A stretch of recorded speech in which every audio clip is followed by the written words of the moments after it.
Tonight, the impeachment trial is done, but the debate over presidential power and the erosion of checks and balances just beginning. We'll discuss that with senators who just voted and also show you the highlights from the Senate floor.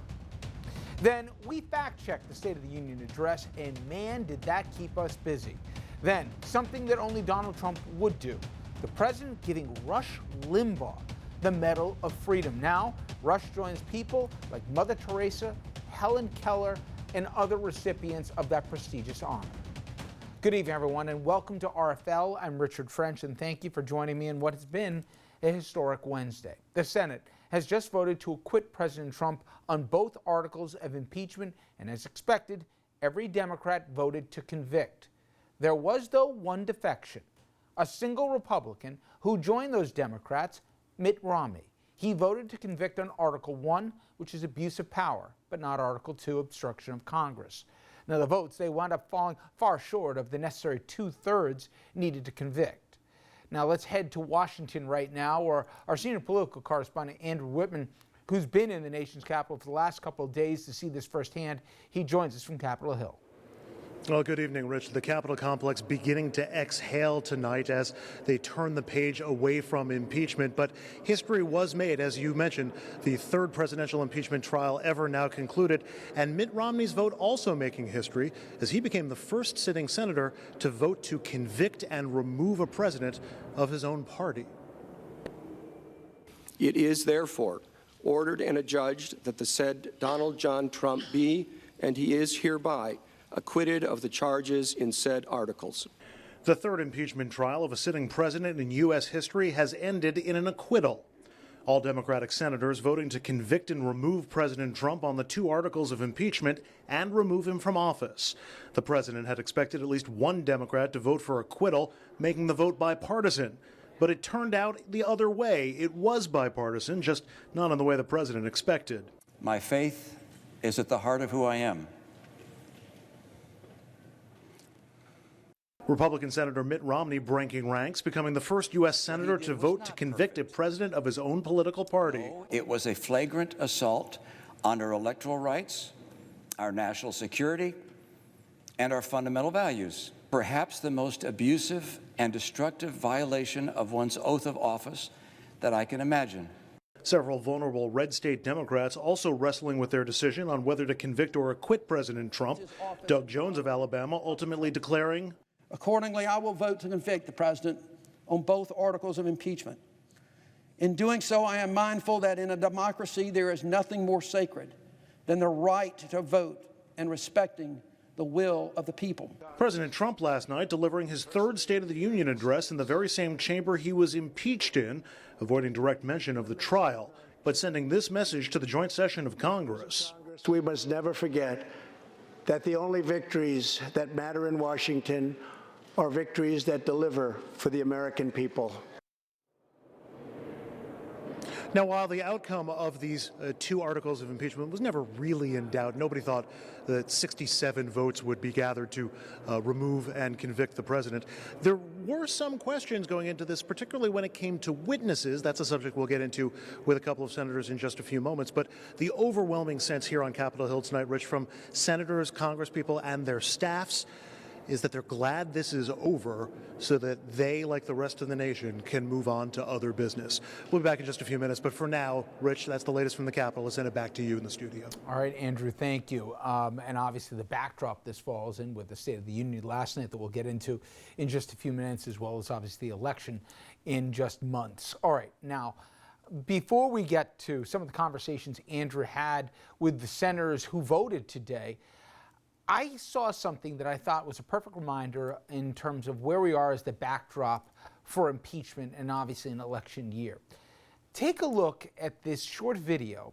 It was produced by 11 Films, and I think in many ways it encapsulates the 3 years of this president, the daily fire hose of scandals or controversies or whatever you want to frame it, and then the choices the senators had before them today. It is midnight in Washington.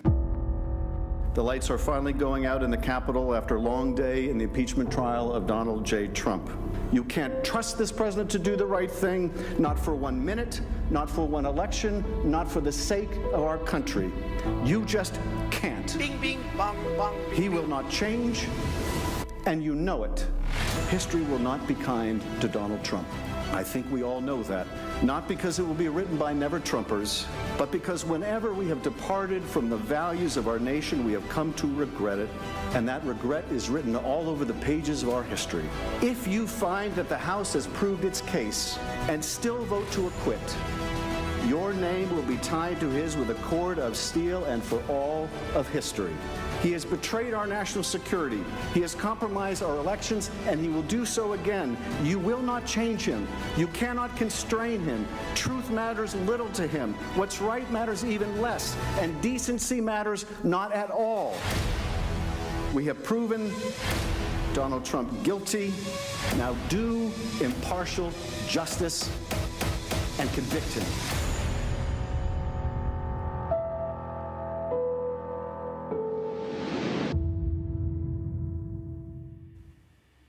Well, they closed that clip with "We Remember America." The question is, would 100 senators remember America? And as I mentioned right off the top, along party lines, in my estimation, the minority did. And unfortunately, as is the makeup of the Senate and the polarization of today's body politic, the rest took a pass or a dive. Let's go back to Andrew right now and to some of the conversations with the senators that he caught up with today. Andrew. Well, Rich, you mentioned the 100 senators that had to come to their own conclusions when it came to impeachment.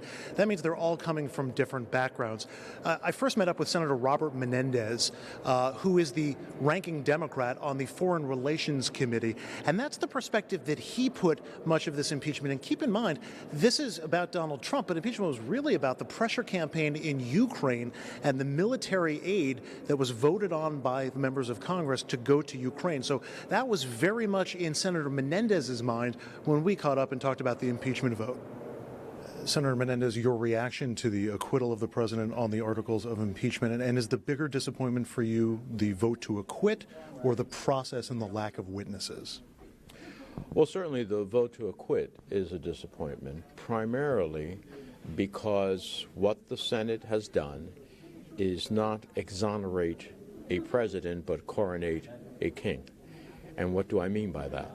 When you transfer as much power as the Senate Republicans have by this vote, in which you allow the president to take millions of congressionally mandated money and send it not to Ukraine as it was meant to, but use it as a weapon for your political purposes.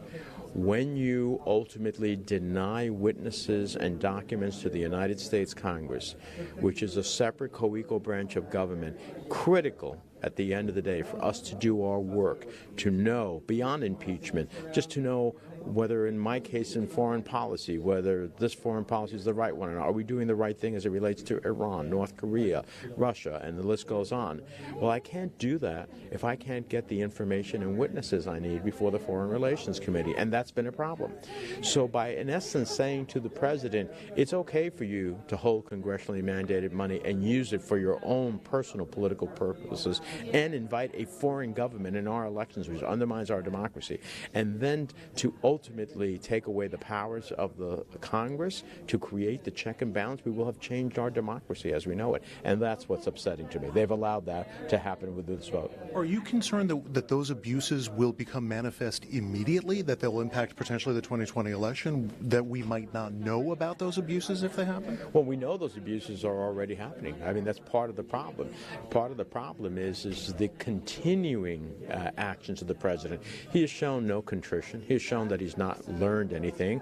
When he invites China now to investigate the Bidens, when Ukraine still hasn't gotten the totality of its money, when our good ally, President Zelensky, still has not been invited to the White House, when the president engages in actually threatening those who serve our country, like ambassadors and even members of Congress, well, then he's learned nothing. And all of those things go to this immediate election. I'm curious, over these past 3 weeks, do you feel like you've learned more about the actions and motivations of President Trump or the actions and motivations of your colleagues on the Republican side in the Senate in their efforts to protect him and otherwise keep him in office? Well, I pretty much have a sense of what President Trump is all about. I've had 3 years of seeing it firsthand. But I do think that what it says is that my friends, and I do have many friends on the Republican side of the aisle in the Senate, in private conversations with me, they will agree with me that what the president did was wrong. But they will not take the risk of going ahead and angering him and the potential political downfall or fallout from that by casting a vote that they know is right. And that is concerning because beyond their personal choice, what they are doing is emaciating the institution as a separate co-equal branch of government. Talk to me about political courage right now when it comes to impeachment and the U.S. Senate. Well, I think both Senator Romney and Senator Jones, for different reasons, are showing incredible courage. For Senator Jones, this could be potentially a fatal vote in terms of his reelection in a very red state in Alabama. I hope it is not, because he's an extraordinary United States Senator. But he is following his conscience and his commitment to his oath, as is Senator Romney. In a different case, he may not see it as an immediate political death blow, but he clearly is going to face an enormous lashback by the Republican establishment and undoubtedly the president. So the fact that he is willing to do that speaks volumes about his moral character, and that is something that is sustainable forever. And next up, Pennsylvania Democrat Bob Casey. Pennsylvania, one of the few states that split its impeachment vote. Republican Pat Toomey voted to acquit. I began my conversation with Senator Casey there. Senator Casey, a split verdict from the Pennsylvania delegation in the impeachment vote and a bipartisan vote to convict, right, and a single-party vote to acquit. What should the voters in Pennsylvania and elsewhere make of those results? What do you make of that vote total? Well, I think the final vote on Article 1, abuse of power, was a bipartisan rebuke. To have every Democratic senator and a Republican senator who just happens to be the most recent nominee of the Republican Party for president, that's a significant rebuke. I hope and I pray that the President of the United States will take this seriously instead of just abusing his power with impunity. Now, some believe, some have asserted, I should say, that he'll take a lesson from this and conform his behavior and his conduct accordingly. Others believe this will only embolden him and that he will abuse his power again, not just on the impact on the next election, but will abuse his power in other ways. And I hope that's not the case. If he does abuse his power, is there any mechanism now available to try to put that in check or otherwise stop that abuse? Well, unfortunately, the Constitution only allows one remedy. No statute, no court, no action can constrain a runaway executive, an executive who abuses his power with impunity. The Constitution only allows us impeachment. If that is not a remedy here, we have no remedy. And I think that indicates the high stakes of this kind of a trial. So I hope that the American people, as best they can, because you can't wait for Election Day, I hope they would send a clear message to the president that this conduct will not be tolerated. You're not allowed to abuse your power under our Constitution. Polling on impeachment over the last couple of weeks, I would say on average about north of 70% said they wanted witnesses to get to the bottom of all this. Of course, the Senate did not call any witnesses. I'm wondering what you make of that, but also it's not that often that the Senate will ignore or otherwise, not follow the lead of a large majority of the population on something like this. We see it on guns and some other issues. So what to make of not calling witnesses and what to make of sort of bucking the will of the people when it comes to witnesses? Well, I think some were saying in the midst of the trial and in the early stages that the most important vote would not be the final vote. The most important vote would be the vote on witnesses that are relevant and relevant documents. And I think we'll see what the light of history does with regard to that. But that vote alone, which, as you indicated, 75% of the American people supported calling relevant witnesses and seeking relevant documents. That might live on longer than the final vote on guilty or not guilty. There is no excuse. There is no credible, serious argument that you can make that a fair and full trial involves no witnesses and no documents. Between the acquittal vote that we got today on impeachment and the State of the Union address last night that in a lot of quarters has been seen as divisive and a lot of criticism for it, has something changed in Washington this week? Is there a different sense to you of how this place works or doesn't work that maybe is different from even last week or more recently? Well, I hope that we can still figure out ways to work together. Certainly in the Senate, I think that's possible. There are going to be a lot of divisions. For example, on health care, there's no consensus, no agreement. One party, the Republican Party, wants to destroy the Affordable Care Act through a lawsuit that will destroy all of it, take away all the protections for pre-existing conditions. They support the sabotage of the exchanges, the system, and they support the cuts to Medicare and Medicaid. So I hope there are other issues where we can come together, but this election in 2020 will largely come down, I think, to issues like health care and economic security. I'm hoping, though, that there are ways that we can work together. All of us have to try, but the President of the United States has to be a constructive partner in helping us work together. He always turns to demonization and division rather than unity and building. Finally, sir, there were some members of the Republican caucus who said they were critical of what the president did or of his actions. Only one of them voted on that basis.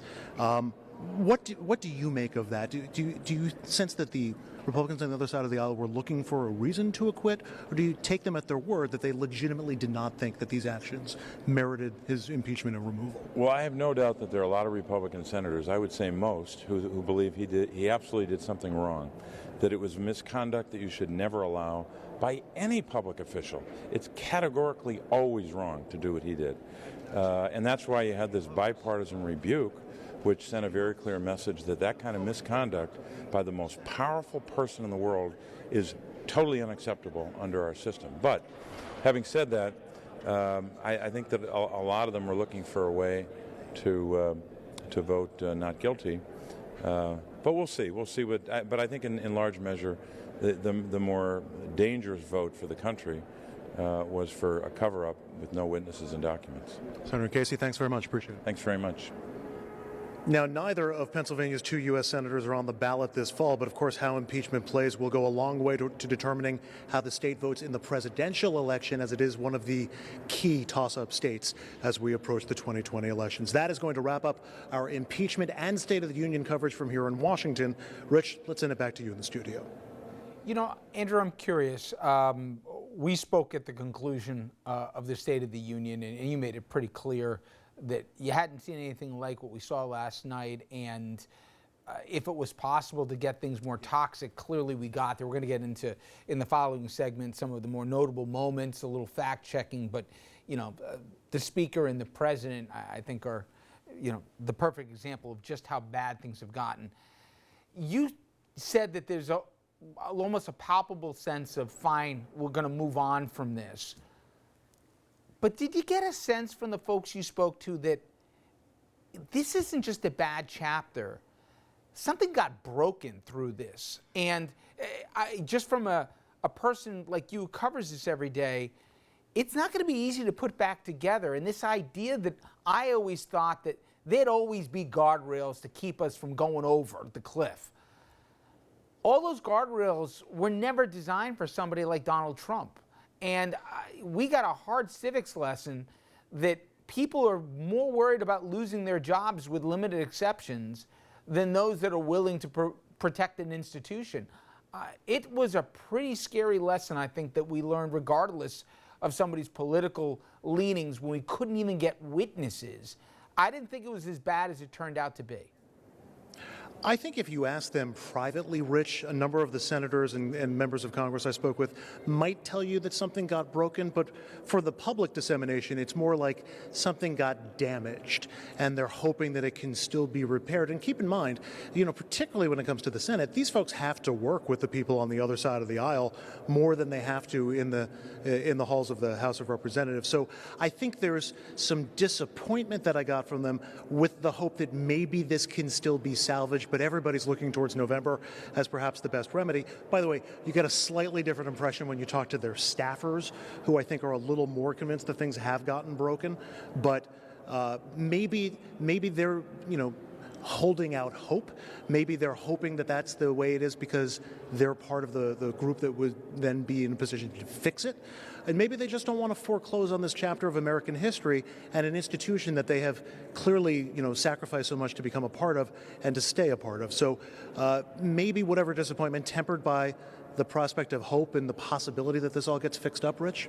I want you to be right, and I think they want to be right, but I think after Garland, after Kavanaugh, and where we saw this, I think it's far more broken than not. Real quickly, say what we want, and you and I have had a field day with, Susan Collins particularly, about the constant wringing of the hands, but at the end of the day, predictably not sticking her neck out. But for me, Mitt Romney and Doug Jones took a lot of guts. People can talk a good game, but everybody had a lot of safe votes here at the end of the day.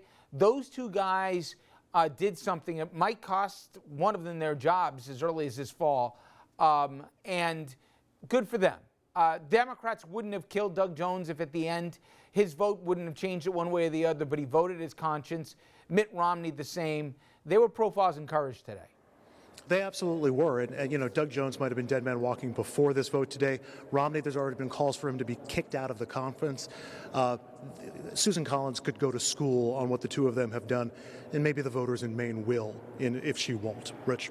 Andrew, thank you. All right, when we come back, the state of our union, according to our president. It's not a pretty picture.